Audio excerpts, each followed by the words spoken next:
Ron DeSantis, the port workers, and let's give you all an update on what's happening there down in the docks with automation. And I know that I've been breaking this down every single day, and I'm going to stay covering it until they stop striking.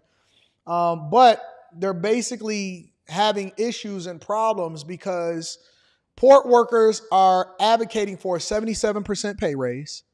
And then on top of that 77% pay raise, they want to eliminate automation. Right now, I was looking at some videos because I was studying automation at the docks. It's crazy. It's crazy efficient. But that's one of the main things that they're worried about. And then Ron DeSantis was really absolutely pissed about the fact that the ports were still closed when people need supplies as a result of Hurricane Helene. Check it out.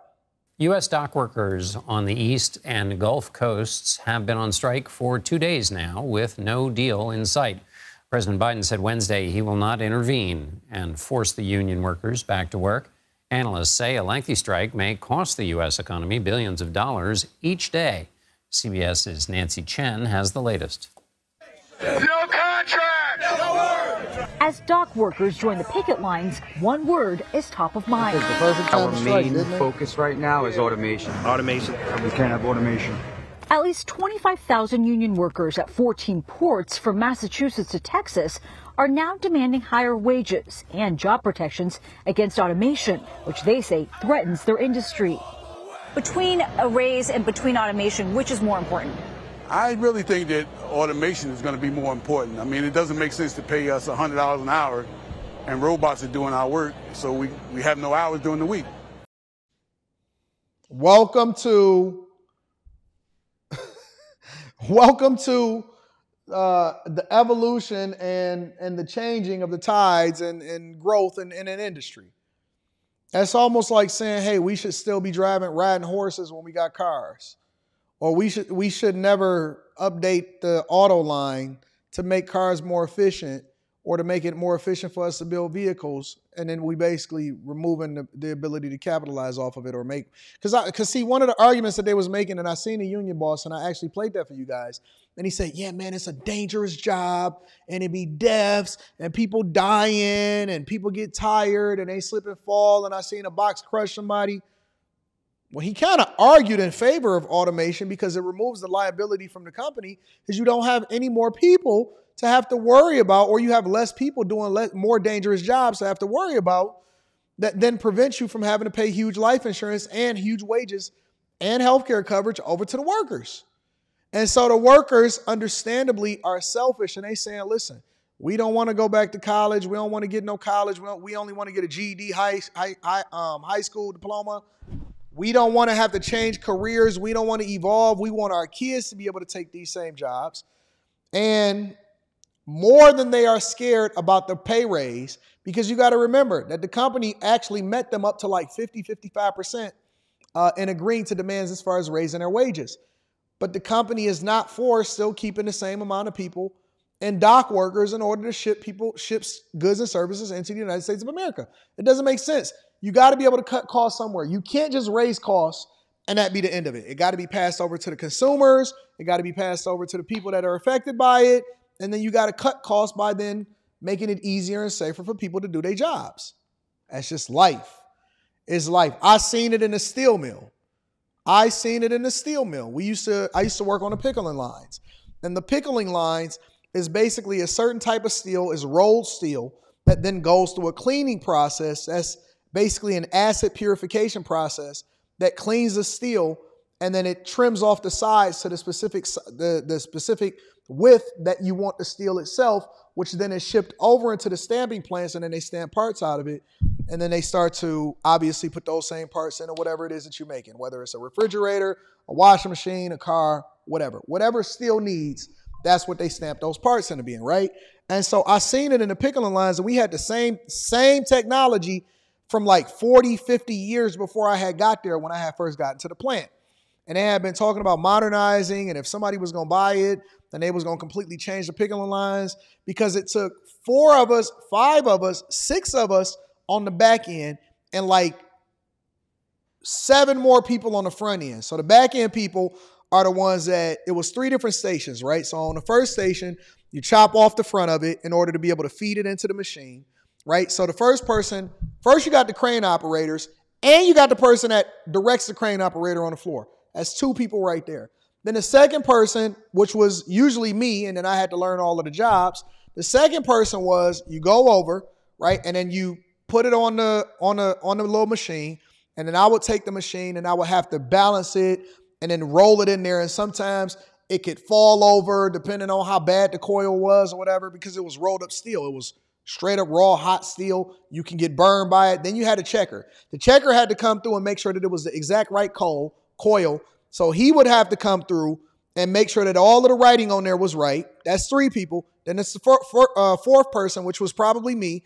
I would feed it into the machine. The 5th person would chop off the front. The 6th person would then make sure that it was welded, right? They had to weld the coil to the last coil that had ran through the machine so that it attach itself, and then it basically pulls it through the acid purification process, right? And then it could break. If it breaks while it's going through the acid purification process, then the whole line is going to be down for the next 4 to 5 hours. We all get paid for nothing. It's a whole bunch of stuff, right? But you can get written up for that if you don't weld it right, if you don't go through the process right. So you have to weld it, make sure that the weld was great, make sure it doesn't break. And that's 7 people right there. Then you have to go through the acid purification process. And then the people that's on the front end, they chop it off, roll it back up, go through, inspect it, get the crane operator, pass it off, take it over. And then once all of the chopped steel gets too filled up, then you can get overtime. You had to go in there and scrape all of the steel out, and that's where we made all of our money. So we will be making a lot of money, but we will be doing a lot of work. And you had to be very much aware of it, because one break, one problem, one issue, it actually messes up a whole lot of money, and it messes up everything that go. But my point is with all of that is that eventually, before I left, right before I left and right before I got out of there, because I already seen the writing on the wall anyway, so I was going to school and everything, all of that anyway, they had been thinking about building new pickling plants. We went and visited, right? I had an opportunity to go and visit one of the new modern ones that they had innovated and built, and all of those 14, 15, 16 people, and not even including the supervisor and the checkers and all of that stuff that go to the next process, it took 3 people. Went from 15 to 3. It was faster, less issues, less problems. Acid purification process was better, quicker, more modern, better air, less crane operators, all of that. 3 people was able to do the job of 15. I said, I'm out of here. I'm not about to wait. I'm not about to sit here and advocate and try to go back and forth and try to figure out whether or not I'm going to be able to keep my job for the next 30 years. I never anticipated being there for 30 years. I said, nope. Got to make sure that I'm good. Ain't about to be getting laid off. Got fired. So I had to go through the process anyway. But all I did was expedite me actually going to get my education and getting into industries and really deep diving into entrepreneurship. It was a blessing, and I just made the adjustment and pivoted. But if I hadn't have got fired, if I hadn't have got let go from that job, I don't know how much faster I would have expedited the process and going into my purpose. So I just looked at it as a blessing. I stayed down. I made the adjustment, went to school full time, also did 2 jobs, and I was just grinding. But it's still people there today, and I talk to them sometimes, and they tell me how it's changed and how it's evolved and how things is different, and they don't need as many people anymore. Automation is coming. Automation is coming. It's faster, it's more efficient, it saves the company money. That's how they're going to pay you all your money. It's just the way that it go. The use of robotic cranes, vehicles, and container management is becoming increasingly common across Asia and Western Europe. What are the effects of automation here? Automation leads ultimately to a significant reduction in operating costs as well as efficiency at the ports. Automation eliminated more than 1,000 full-time roles at the ports of Long Beach and Los Angeles between 2020 and 2021. Hopefully that becomes... They ain't had to worry about you complaining about going to work during COVID.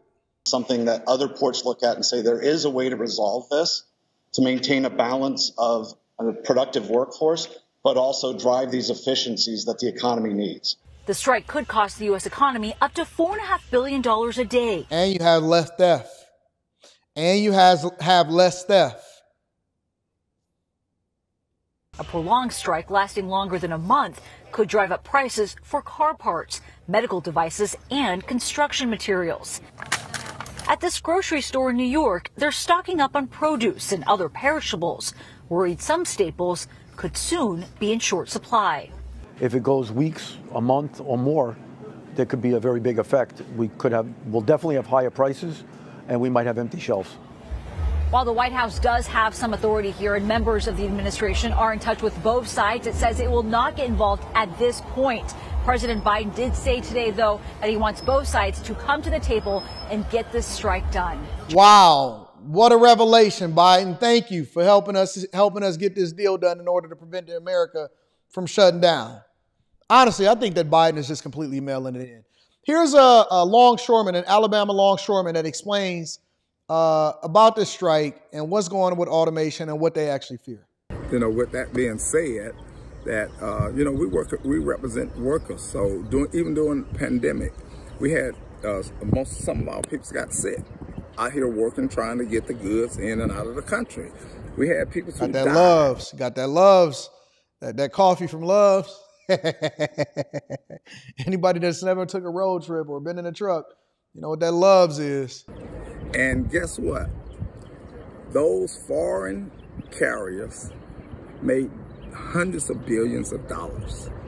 They took that money back to their country. So in my opinion, that's one of the problems with inflation. and I say on automations, machines don't pay taxes. You know, everybody can say what they want to, but they're not subject to what we do. So, you know, I tell people, because this is my 35th year, come work on the docks and live in my shoes and see how you like it. Nope. So the average person can't do it because we miss birthdays, we miss wedding anniversaries, we miss all the normal things that people's like Alabama game. We miss all of that because that's what happens when you make $150,000, $200,000, $300,000 a year with a high school degree. That's what happens. What do you mean? So do police officers, so do firefighters, so do plant workers, so do Amazon drivers, so do gig workers, so do Anton from AntonDaniels.com as a content creator. Absolutely. I wanted to go visit my Gam while I was over on the West Coast. Guess what? I wanted to visit Gam while I was over on the West Coast. I'm telling you, I did. I was busy. I wanted to visit Gam.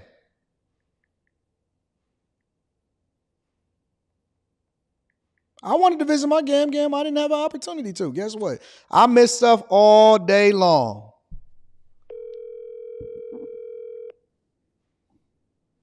It's called being an adult. Hey.